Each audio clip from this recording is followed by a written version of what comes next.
Good morning, everyone. Thank you for coming to the 2025 State of the University Address.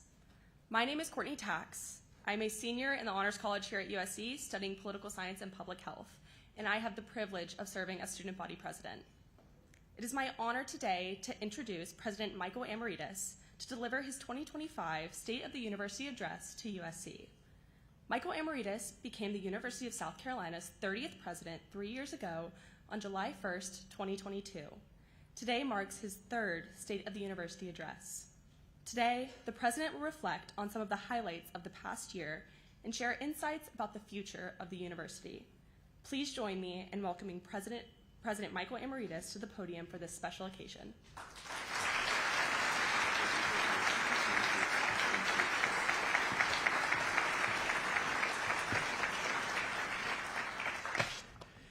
Thank you, Courtney, for your very kind remarks. Put down here. Courtney and her fellow student government leaders have already been hard at work in these early weeks of the new semester. I want you to know that we very much appreciate your great leadership on campus and beyond the campus as well. Good morning to all of you. Welcome, and thank you for being here.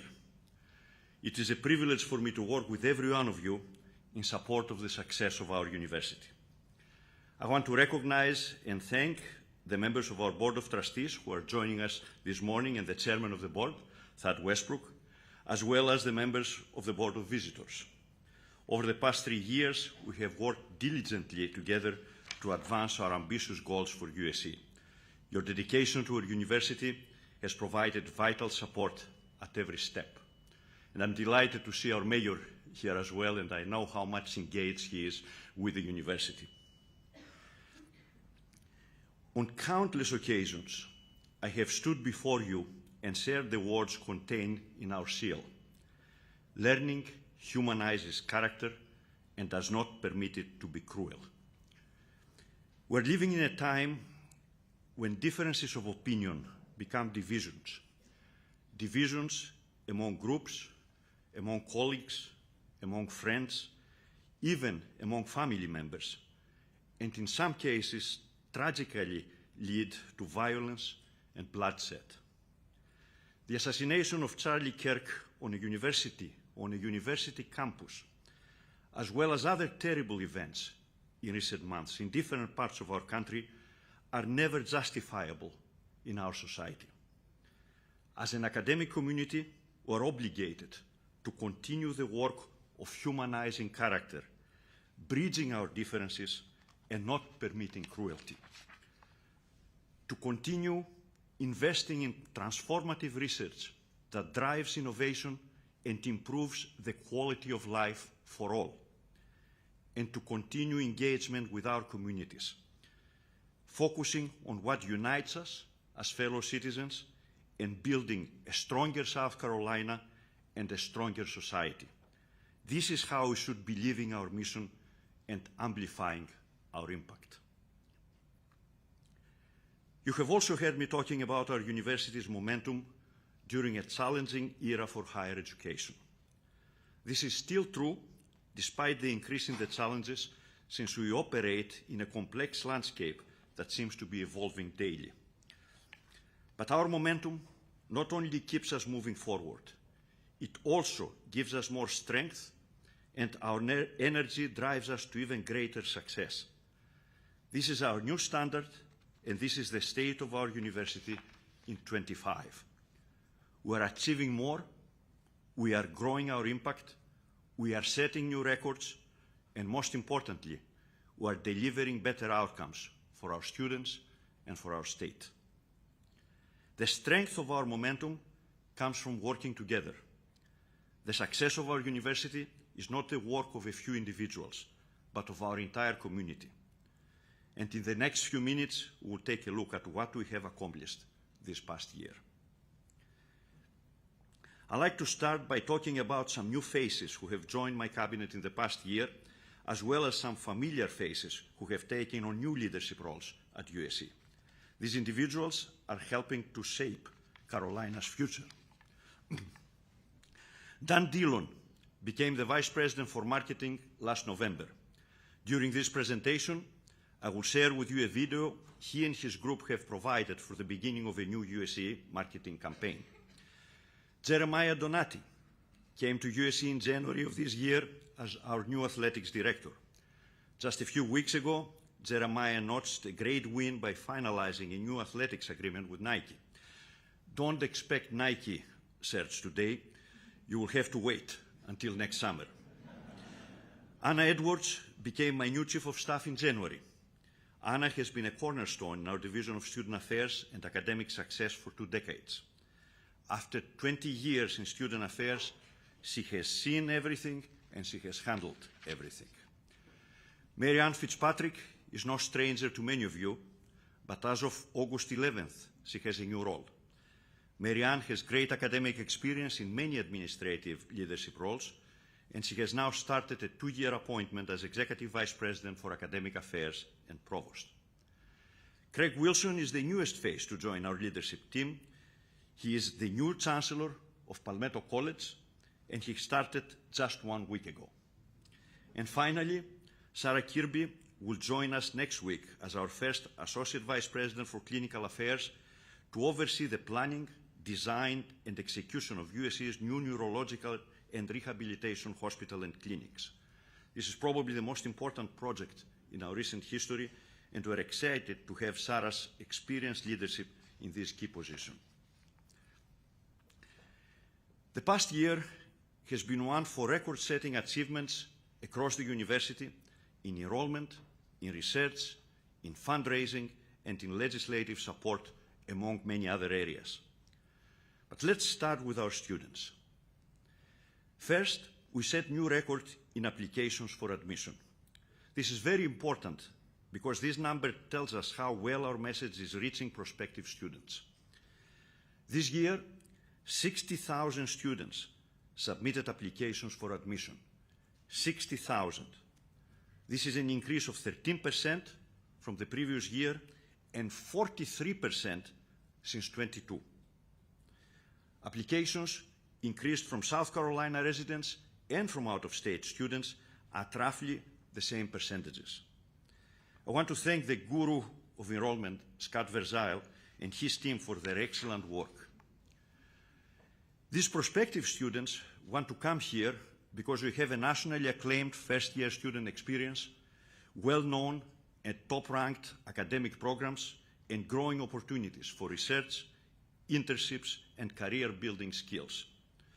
Our facilities, a great Greek life on campus, and maybe a Greek president and a first lady, our athletics, our southern hospitality, and even our weather, they don't stay here in the summer, all of these play a role as well. You may know that the number of high school graduates will start decreasing next year and will reduce the nation's college applicant pool. Many higher education institutions across the country are worried about this change. But in South Carolina and beyond, the brand of USC is very strong and is becoming stronger every year. We have established a great reputation, and all indicators suggest that we will go against the trend. I would also like to emphasize that South Carolina students have priority access to the state's flagship university. New initiatives have made it possible for us to admit, enroll, and award degrees to more South Carolinians than ever before in our history. In the fall of 23, we began guaranteeing admission to South Carolina students in the top 10% of their high school graduating class. In 2 years, we had a 20% increase in the freshman class from this category. What this says to me is that the best South Carolina high school graduates are choosing more and more the University of South Carolina. And we are not just recruiting and enrolling South Carolinians. We also graduate more South Carolinians from the entire state, including small towns and rural areas. This is a critical component of our mission because we are the university for the entire state of South Carolina. We're also making college more affordable for all South Carolinians. With the continued support of the General Assembly and Governor McMaster, we have been able to hold in-state tuition at exactly the same level for 7 years in a row. During this 7-year period, the inflation has been approximately 30%. With this in mind, next time you hear about the increased cost of higher education, please remember that we have effectively decreased the cost of higher education here.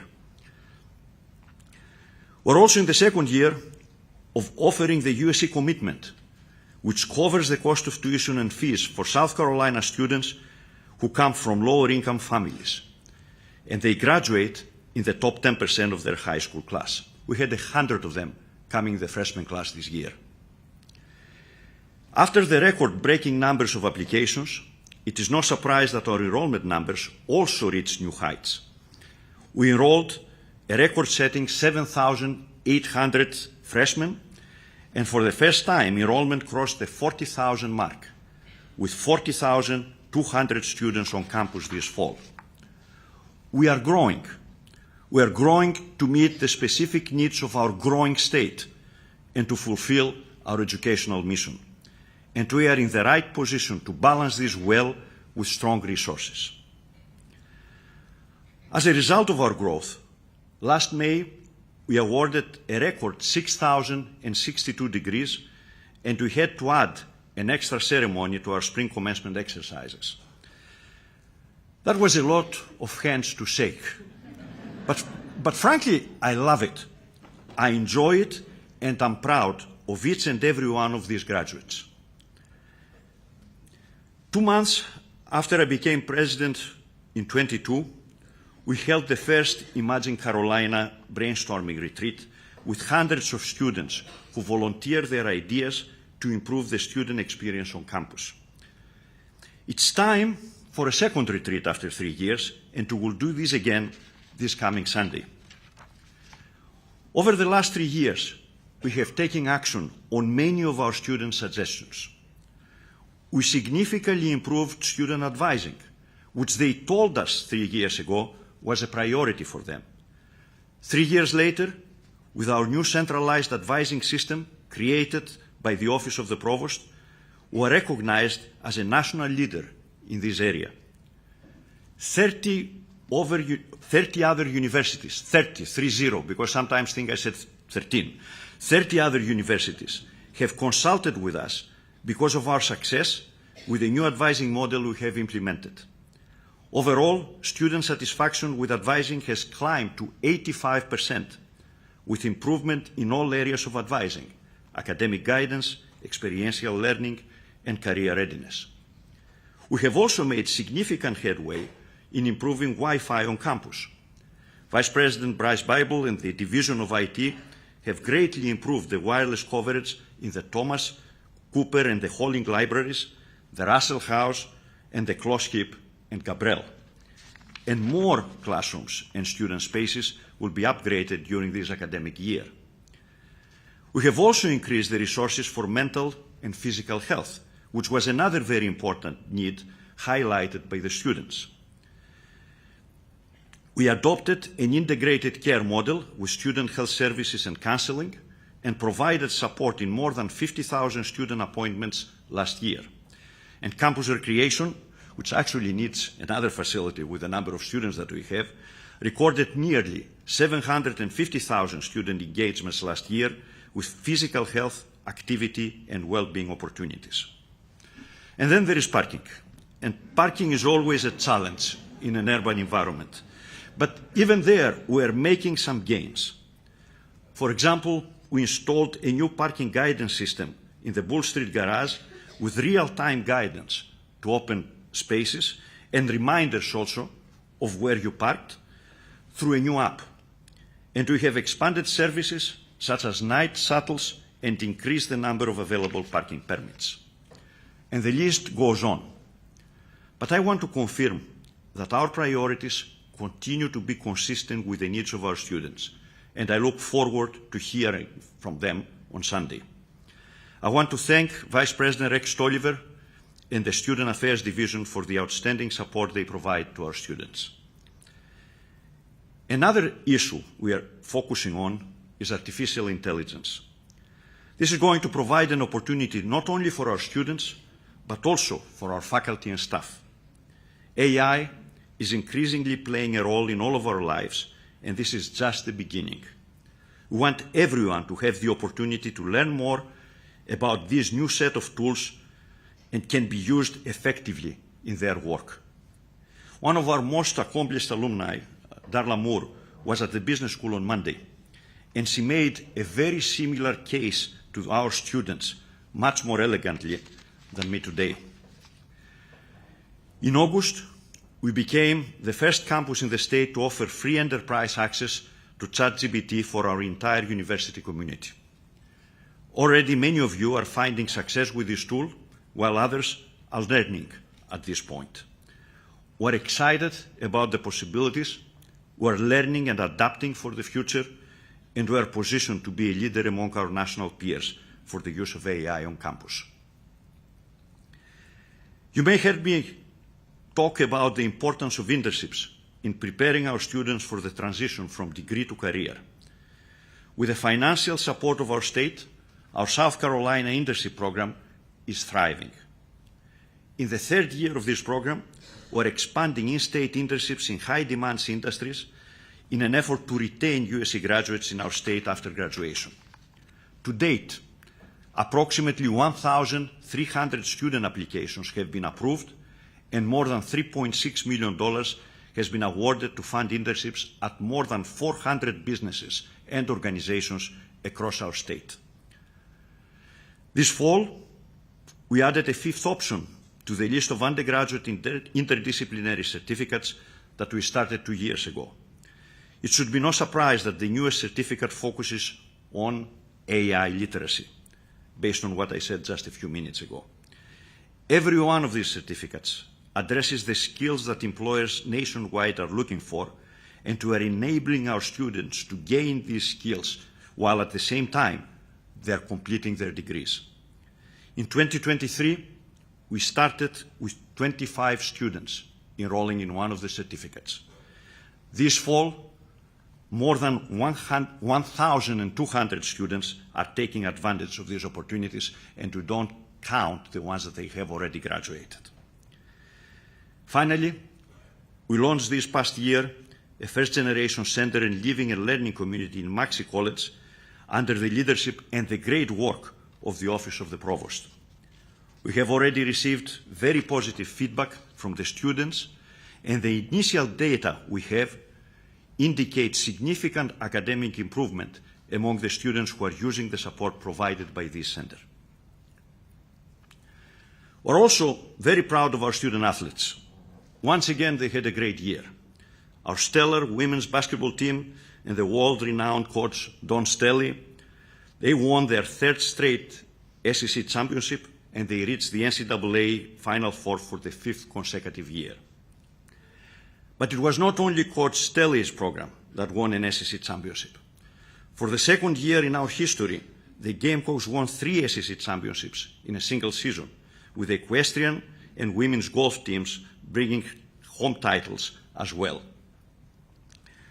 At the same time, the football team and the SEC Coach of the Year, Shane Beamer, came very close to the college football playoff, and there is still hope for this year. Don't give up, right? And the softball team and their national coach of the year, the national coach of the year this time, Ashley Chastain, were so close to a trip to Oklahoma. But the best accomplishment of our athletics department is that our student athletes have completed 37 straight semesters with an average GPA of 3.0, and they ranked last year in the top 3 in our conference. And by the way, our conference includes 5 AAU schools. This is what student athletes means. None of these efforts to support our students could succeed without the hard work of our faculty and our staff. To continue our momentum and growth, it is critical to support our faculty. We committed to increasing the size of our faculty through a hiring initiative that started 2 years ago. 162 new faculty have joined our institution since August of 2024. So a full year, in a full year, we had 162 new faculty. At a time when some other universities are freezing new hires or even eliminating some positions, we are attracting excellent colleagues at all ranks from across the country. Many of our individual faculty members were recognized for their achievements during the past year. Unfortunately, I cannot list them all, but I want to highlight a few. Jessica Barnes, Associate Professor in the Department of Geography and School of Earth, Ocean and Environment, was awarded a 2025 Guggenheim Fellowship. This is one of the nation's most prestigious honors for scholars, artists, and scientists. Her fellowship will support her research about the effects of air pollution and its specific air pollution in London. Nursing professors Dimitrios Absair, Caroline Harmon, Cheryl Mitchell, and Melissa Malki were inducted into the American Academy of Nursing. This prestigious honor recognizes their contributions to nursing science, education, leadership, and health policy. Scott Weiss, music professor and director of orchestras at USC, received the South Carolina Order of the Palmetto, the highest civilian honor awarded to South Carolinians by the governor for extraordinary achievements, contributions, and service. Greg Carbone, a professor of geography, was named the Michael J. Manco Distinguished Professor of the Year, USC's most prestigious undergraduate teaching award. He is recognized for his dynamic and innovative teaching methods. Guan Wang, Professor of Electrical Engineering, was elected as a 2024 National Academy of Inventors Fellow, the highest professional distinction awarded solely to inventors. And Pei Yin Hank, Professor of Health Sciences Policy and Management, received the 2025 Outstanding Researcher Award from the National Rural Health Association. These awards are great indicators not only for these individuals, but for the overall quality of our faculty. We had a great year in research, setting a new record for the third year in a row. We attracted $323 million in sponsored awards during the last fiscal year, supporting projects in critical areas in the STEM fields. Over the past 3 years, we have increased our sponsored awards by 36%. The numbers indicate that the university is doing very well in a shifting and uncertain funding environment. And we are also ensuring that our focus does not waver as we continue groundbreaking research and projects that make a tangible difference for South Carolinians. One of these awards was to our College of Education, focused on gaining early awareness and readiness for undergraduate programs. This project, led by Principal Investigator Ali Bryan, is funded by $5 million from the US Department of Education. With this grant, USC is leading a 7-year statewide effort to help more than 21,000 South Carolina middle and high school students from low-income backgrounds as they prepare for college. This project provides tutoring, mentoring, summer bridge programs, financial aid guidance, and more to ensure that these students have the skills and the support to thrive in college and beyond.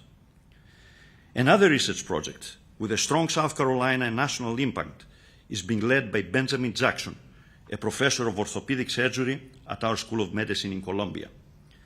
His research is funded with $850,000 from the US Army and is conducted at Fort Jackson. It focuses on a new treatment for soldiers who have been diagnosed with tibial stress fractures, a common and debilitating injury for basic trainees and also infantry soldiers. Without effective treatment, soldiers lose time on duty, delay completion of their training, and even face medical discharge. The new treatment Dr. Jackson is studying involves the use of bone-building medication with the potential to significantly reduce the recovering time. Dr. Lisa Featon from the Arnold School of Public Health received a $1.3 million grant from the National Institute of Health to study the diagnostic identification of language and reading disorders among bilingual learners. This project aims to improve how schools identify language and reading disorders among young bilingual children, particularly in this case, Spanish-English learners. Currently, these students are often misdiagnosed or overlooked. Dr. Fitton's research aims to establish accurate, evidence-based diagnostic tools to ensure that these students get the right support early, and as a result, improve literacy outcomes and reduce reading difficulties and sometimes school dropout. And finally, our Carolina Institute for Battery Innovation in the Molinaroli College of Engineering and Computing has been awarded a total of $25.5 million in federal and state funding today. This institute is focused on advancing grid-scale battery technologies and supporting their commercialization. USC is becoming a global leader in this area. I saw a ranking recently from a specialty magazine that they have in this area and sets us in the top 3 in the world. It's good to see USC ahead of MIT. I hadn't seen this before. So, led by chemical engineering professor Bill Mustaine, I said chemical engineering professor, the research emphasizes materials, innovation, component testing, and grid integration. Within the next 18 months, the Institute plans to open the first phase of a new facility on Wally Street as a dedicated home for research, manufacturing, teaching, and partnerships, which is important, partnerships with industries that will send their researchers to work all of their time here on our campus. I want to thank our Vice President for Research, Julius Friedrichson, and his team for their ongoing efforts and investment in faculty and infrastructure to enhance our competitive edge in research. The support from this office is also helping to increase our grant submissions and to improve the overall quality and competitiveness of the submissions that we send. You may have heard that USC was named one of the best employers in our state for 25 by Forbes. We depend on our dedicated staff members to achieve everything we are talking about today, and to have a great staff senate to represent the interests of our staff and to keep the lines of communication open with the university leaders. We celebrated our second annual Staff Appreciation Day in May, and this past year we also extended the Staff Excellence Awards. 10 outstanding staff members received the inaugural awards last spring, and we really celebrated what they have achieved. We are also seeing impressive results across campus thanks to our staff engagement with the Office of Organizational Excellence, led by Stacey Bradley and her group. We established this office 2 years ago to improve service delivery and operational efficiency. More than 50 departments have taken advantage of this resource. Not only are we seeing improvements in time saved, quality of service, and cost efficiency, but we are also attracting national attention as a model for other universities. And that's the second time that I'm saying we're becoming a model for other universities. I already mentioned our plans for a new clinical neurological hospital and rehabilitation center. This is a giant step forward for us. Our vision is to create South Carolina's first standalone comprehensive medical facility, a facility which specializes entirely in the integrated care of patients with brain and nervous system illnesses. A world-class facility for the 21st century, the first of its kind in the Southeast. The need for this facility was immediately recognized by our state's leaders when we asked for their support. We are in full agreement that we cannot accept our state's current position among the worst in the country for death rates from brain trauma and stroke, as well as being in the bottom 5 states as a neurology desert. As the flagship university of the states, we have the obligation to step in and address this problem. With robust support from our legislature, our governor, and the State Department of Health and Human Services, we will provide critical neurological care, advanced neurosurgery, innovative treatment and research, and on-site rehabilitation. We have the vision, and we can attract the expertise needed, and I hope you will be as excited as I am to watch this take shape and transform the quality of life in our state. The facility will also engage and elevate all of our health sciences colleges, as should be expected for an academic healthcare system. And finally, we'll work to further strengthen our relationships with the other hospitals in our area, with whom we have been good partners for many, many years. Another brand new initiative taking shape on our USC campus right now is the Center for American Civic Leadership and Public Discourse, which was approved by our trustees last June and held their first event last Friday. Since today is Constitution Day and Citizenship Day, this is the perfect time to talk about it. This center will explore and teach core elements of our civic life and responsibilities as Americans, and will promote bipartisan discussion, which is not very common these days.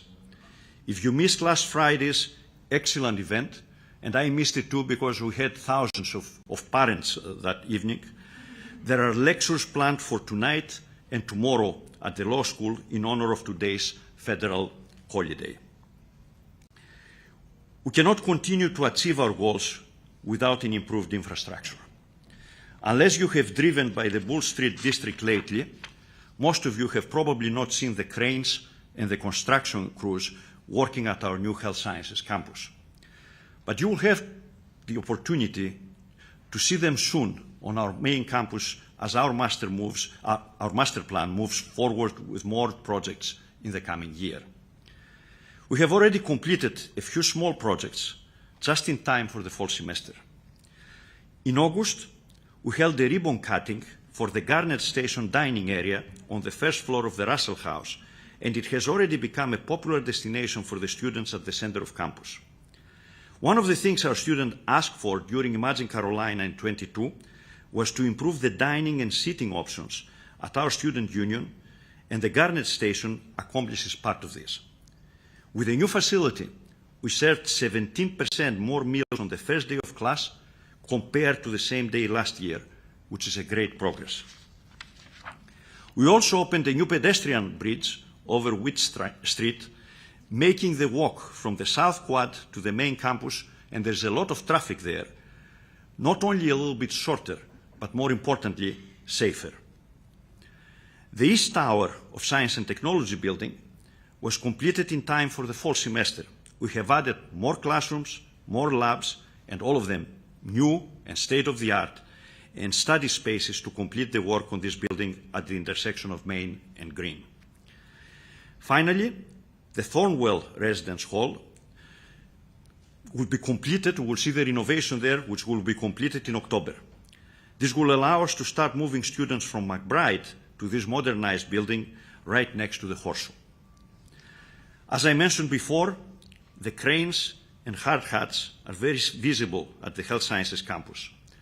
Last February, we broke ground for our new School of Medicine.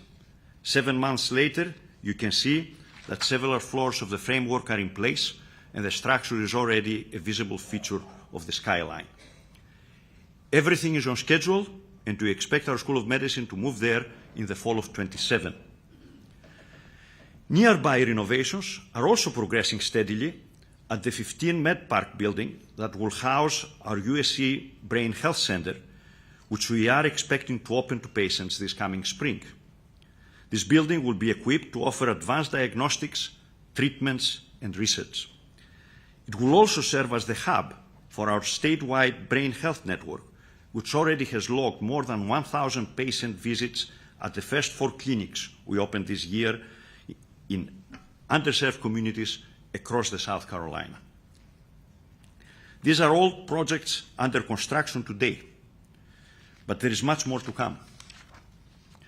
I mentioned we will be moving students out of their temporary housing assignment in McBride this fall. With that move, McBride will have served its final students. And they're very excited about it, by the way. We will demolish this entire structure in the spring and replace it with a modern 900 beds facility that you see right there to the right. Just across Sumter Street from McBride is our Honors College Residence Hall. We will finally build the third wing of this hall, adding another much needed 180 beds, and that's on the left. Together, these two projects on opposite sides of Sumter Street will allow us to house more than 1,000 students closer to the geographic core of our campus. Both projects are due to begin construction next summer, right, demolition in the spring, and will be completed for the fall of 28. Speaking of the heart of campus, we have work to do at the Thomas Cooper Library. Renovations will begin there next year and will be completed in phases over multiple years while the building remains in use, and that's a difficult project. Our goal is to replace aging electrical and mechanical systems, but also to transform the library's shared spaces into more modernized and usable destinations where students can study and they can interact. If you go there on a weekday evening, you will see immediately the need for this kind of spaces. Having more students living near our historic core means we need to revitalize and redesign some of our historic buildings in the Horseshoe and Gibbs Green. McKissick is a perfect example.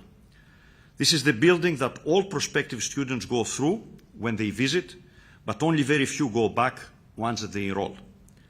We're now in the design phase to reimagine this building, and you can see how vital and attractive it can become. We expect to start renovation in 27. We're also in the process of selecting an architect to design another important new building, the STEM Innovation and Research Building, which will be at the corner of Main and Green, in front of the Science and Technology Building. This fits with our master plan goal to expand and improve our campus research footprint, especially for interdisciplinary teams. But it's also very important to create a new innovation center, bringing together students and faculty from different backgrounds, something that we don't have right now, or we have very little place. And finally, we have planned to create more recreational spaces behind 300 Main Street and improve the recreational fields off Bluff Road. This project should begin next summer and be ready for the students to use next fall. Executive Vice President Ed Walton and our USC architect Derek Gruner and their excellent teams have been very busy during the last 2 years preparing for all of this, and the news for them is that they will be even busier in the next years. I want to thank them for these great improvements, but also I want to thank them for the work of the financial group, which secures the funding needed. Without money, we cannot do anything. In philanthropic circles, donors are also noticing that USC is a great investment. We have just witnessed by far the most successful fundraising year in university history, with $260 million in private support during the fiscal year of 2025. Or, as our Vice President for Development, Michelle Dodenhoff, likes to describe it, we raised more than $250 million. It takes a great effort and a great development group to reach such an achievement. In April, we celebrated the largest single gift in the history of our university, $75 million from alumnus Peter McCausland, his wife Bonnie, and the McCausland Foundation. This gift will transform the College of Arts and Sciences, and in recognition, the college has been named the McCausland College of Arts and Sciences. This also marked the naming of 3 USC colleges in less than 2 years, following the Joseph F. Rice School of Law and the Molinaroli College of Engineering and Computing. These are savvy and very successful professionals who have confidence in USC as a good investment and who want their names affiliated with our university. And more is coming, by the way. But it was not only multi-million-dollar gifts that helped achieve this milestone fundraising year. Among those giving to USC were more than 41,000 donors who want to be a part of our forward momentum. This includes over 18,000 alumni, more than 10,000 first-time contributors, and a record of $43.5 million in new corporate and foundation commitments. Several of our colleges and units across campus also had cause to celebrate donor gifts last year.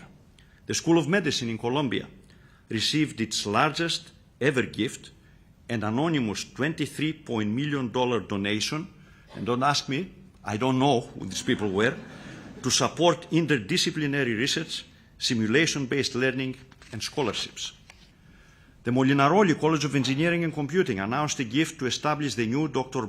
Barbara Hickman Y Innovation, Inclusion, and Impact Center focused on expanding access to engineering and computing careers. And finally, the largest single gift in the history of athletics from Blanchard Machinery, which is led by two alumni, Boyd and Rosier Blanchard. We also experienced another strong year with the performance of our investments at our USC Foundation under the leadership of Jason Kasky. Coupled with significant donor support, this led to an endowment of $1.1 billion, the highest in university's history, and the first time that we have exceeded $1 billion mark at the end of the fiscal year. As I mentioned earlier, we have also received great financial support from Governor McMaster and the General Assembly. A significant portion of this historic level support is funding for the new hospital and the Brain Health Network, the tuition mitigation, student internships, energy innovation, and faculty hiring in critical areas. These are all core components of our mission to serve South Carolina, and our government relationships group is very effective communicating this message again and again and again. The newest economic impact study released this year shows a $7.4 billion annual impact on the economy of the state. $7.4 billion. We're educating a highly skilled workforce. We are leading in innovative research which supports businesses, industry, and healthcare. We are creating jobs, and we are contributing to the tax base. It is clear that the University of South Carolina is a great investment for the state of South Carolina, and we are communicating this, and please communicate it as well, every one of you. An example of this is the South Carolina Apex Accelerator, which is part of USC's Office of Economic Engagement, led by Steve Cutler, Dean Steve Cutler. This office is dedicated to building partnerships that are driving economic and workforce development. The accelerator makes connections among our university, South Carolina businesses, and the government, helping these businesses to navigate and secure federal contracts. Just to give you an example, over the past year, we assisted more than 2,200 small businesses located in all 46 counties of South Carolina to obtain $537 million in Defense Department contracts and subcontracts. And this is just one example of how USC fosters economic growth statewide.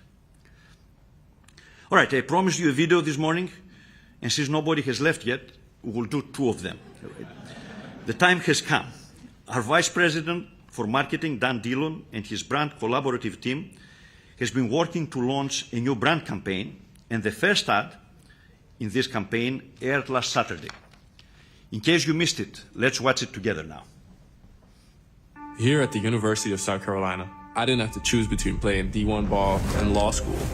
You know, ever since I came here, my world just started expanding. They put me on this hallway with a bunch of doors, and then every door could be an opportunity. It's been a whole community of people who helped me transform my competitiveness on the court to doing meaningful work. I came here as a competitor. I left more certain of who I am and the impact I want to make. The goal of this campaign is to highlight our alumni and how they discovered who they are and what they were meant to do while attending the University of South Carolina. You may also have seen ads highlighting the value and impact of our university for the benefit of South Carolina and its citizens. This perspective is reflected in the messaging of that campaign, which correctly describes USC as the University for South Carolina. Let's take a look at this sample video as well. If you live in South Carolina, you don't just know the University of South Carolina, you feel it. It's a force for good. It's the university for doctors, for engineers, for entrepreneurs, for ensuring every community has access, for job sites, hospitals, and main streets. We're not just the University of South Carolina, we're the University for South Carolina. And those of you who have not seen your college in this one, you will see them in other ones. We have all the colleges covered. Don't worry about that. Keep an eye out for these campaigns as we share our unique story with our key audiences and share them with some of your friends and your family members. I hope you share my pride in the work we have done together over the past year, and I hope what you have heard this morning will energize you for the road ahead. It's not an easy road ahead, but we are doing great right now. Before we close, I want to say a special thank you to our Carolina band for providing the music for us this morning. And they will put the final touch on our event with the alma mater in just a moment after Courtney's closing remarks. I know many of us shared the pride of seeing the Carolina band perform last November in the Macy's Thanksgiving Day Parade under very challenging, let's put it this way, weather conditions. They represented our university beautifully in front of a nationwide audience with 17 million of viewers. I also want to thank the many individuals who worked on organizing and executing today's event. Thank you also to everyone who came to celebrate what we have accomplished over the past year. And remember, we are ready to tackle the next challenges and make our vision a reality. Forever to thee.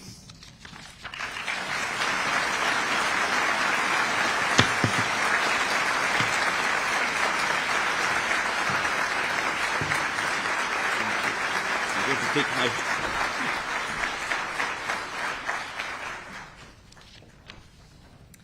Will everyone please join me in thanking President Emeritus for today's remarks and for his leadership at the University of South Carolina.